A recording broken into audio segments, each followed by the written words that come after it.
Hello and welcome to lesson 7.6. Today we're going to look at systems of linear inequalities. Specifically, we're going to look at solving systems of linear inequalities by graphing, and then we're going to also look at how to model these real-world situations using systems of linear inequalities. So, it says a system of linear inequalities is two or more linear inequalities together.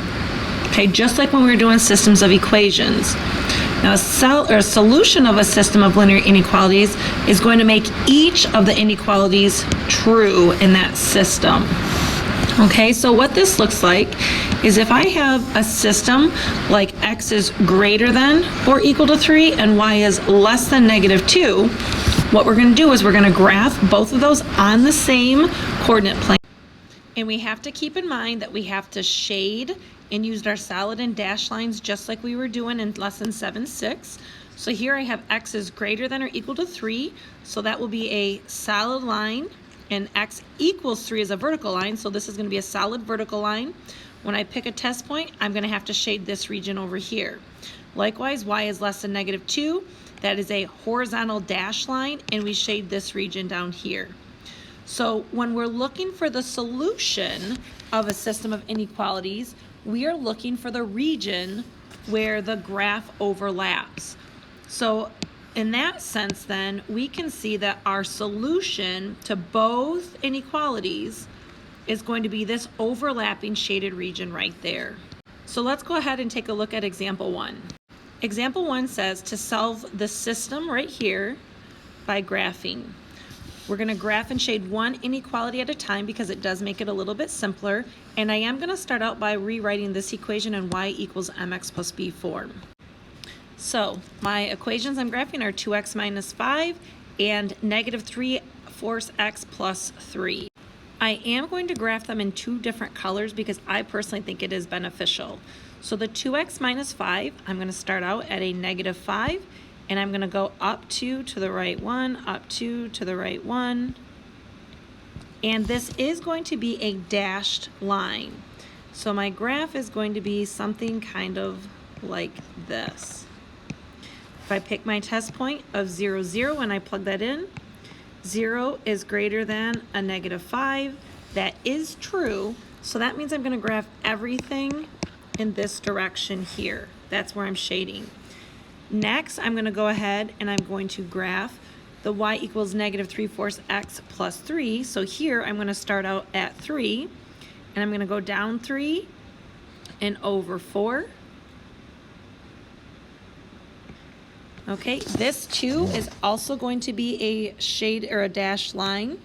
So I'm going to connect these with dashes, and then I'm going to pick that test point of 0, 0.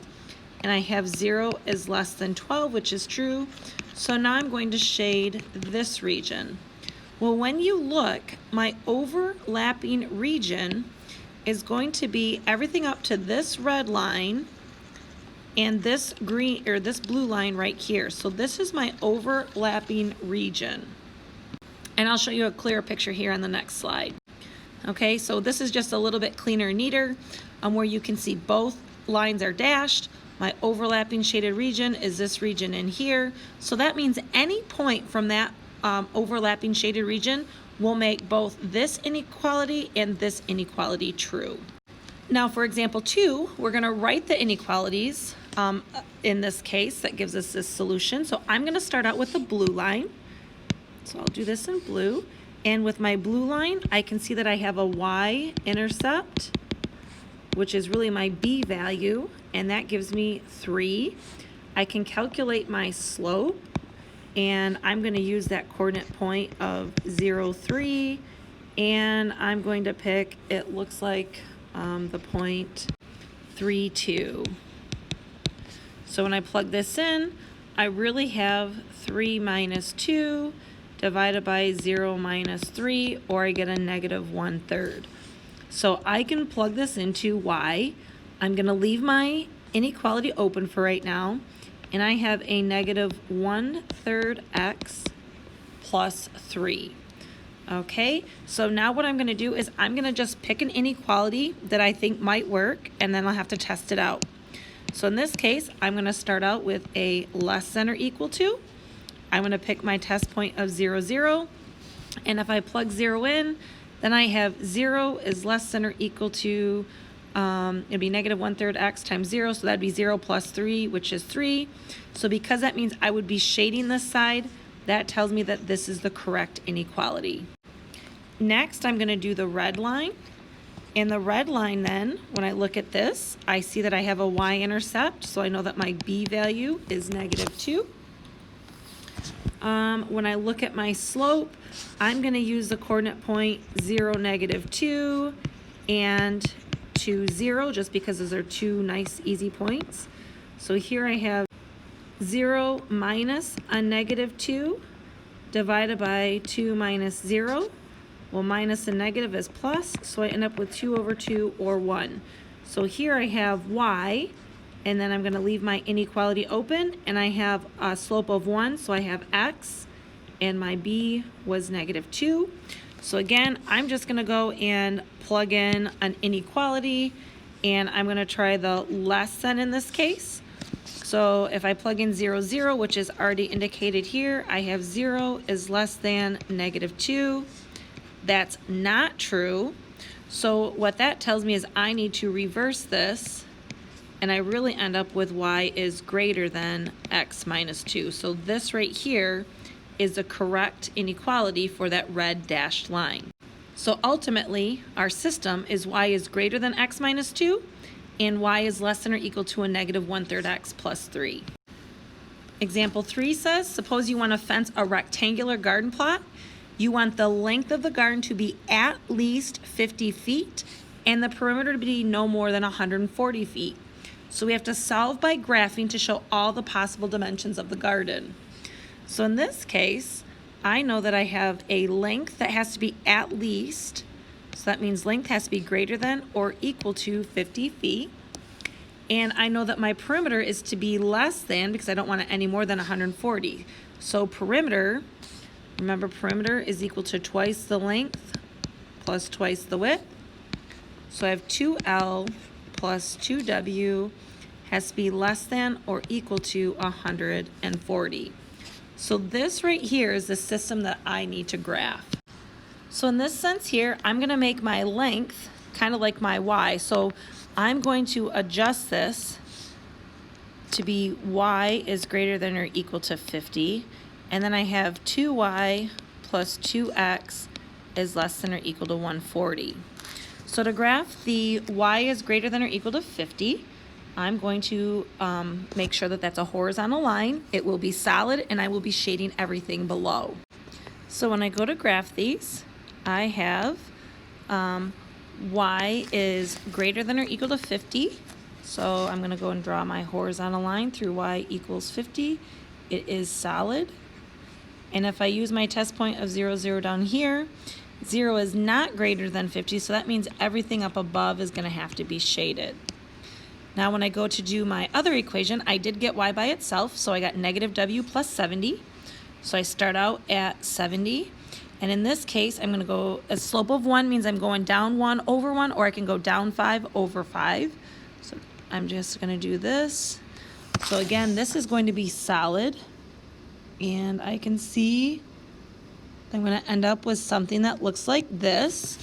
And again, if I pick my test point of 0, 0, 0 is less than or equal to 140.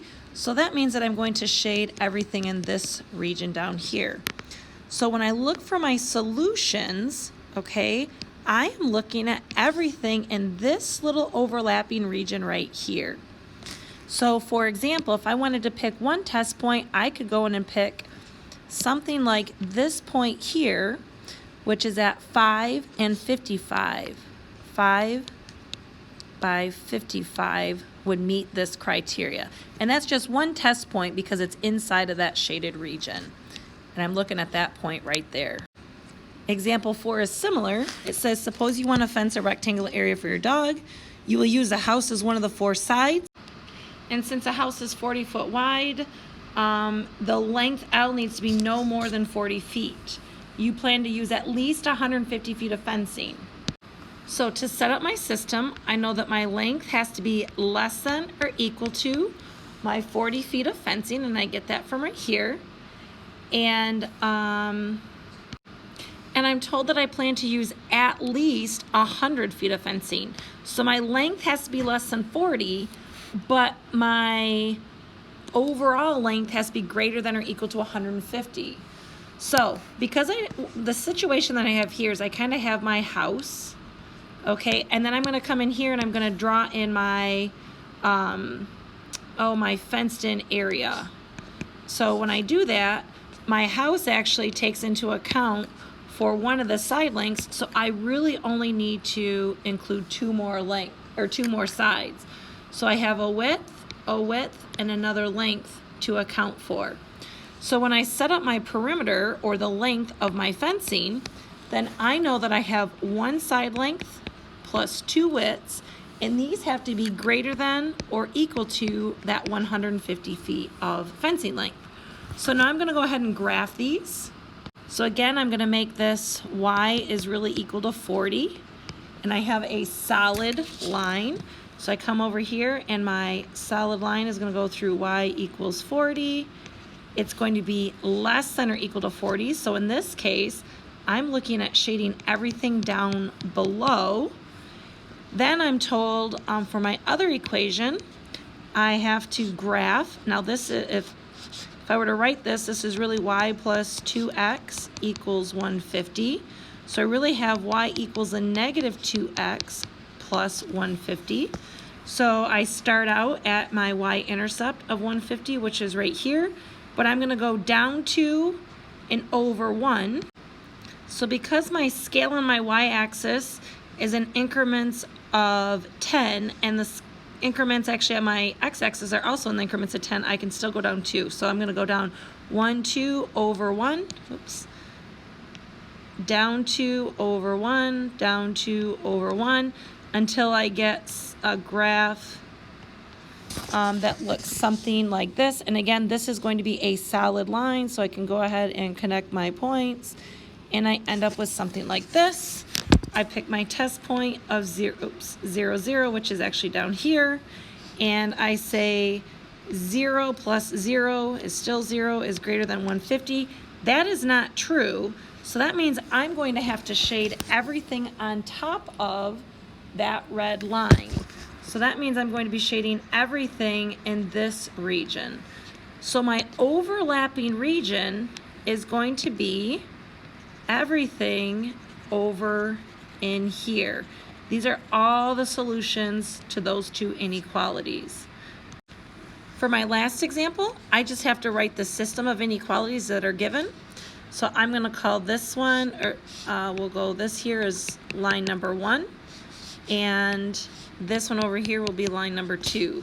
So if I look at the line for number 1, so I'm just going to put L1, I see that I have a y-intercept of a negative 3, and my slope, if I use the points 0, negative 3, and I'll use this one here, which is going to be 3, 0.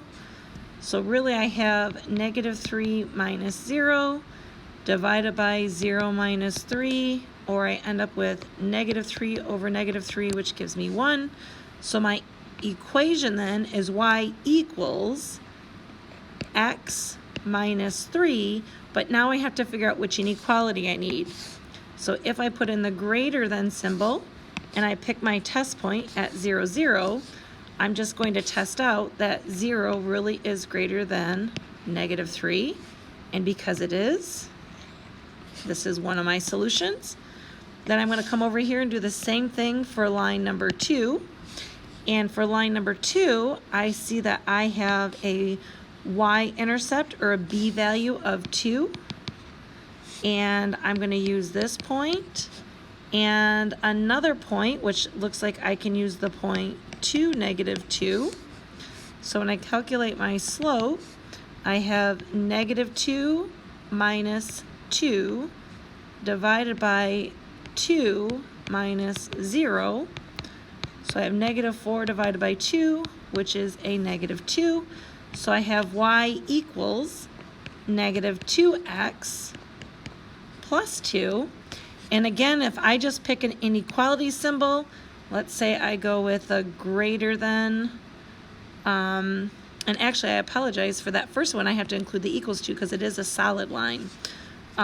If I do the greater than symbol for line 2, I only need the greater than because it's dashed, and I plug in my 0.00. I'm going to say 0 is greater than 2. That's not true. So I'm going to have to erase that out. It's not really a greater than. I'm going to have to switch that over to a less than. So my two equations are going to be y is greater than or equal to x minus 3 and y is less than negative 2x plus 2. And that would be my system. Please let me know if you have any questions. Otherwise, I will see you guys in class. Thanks and have a great day.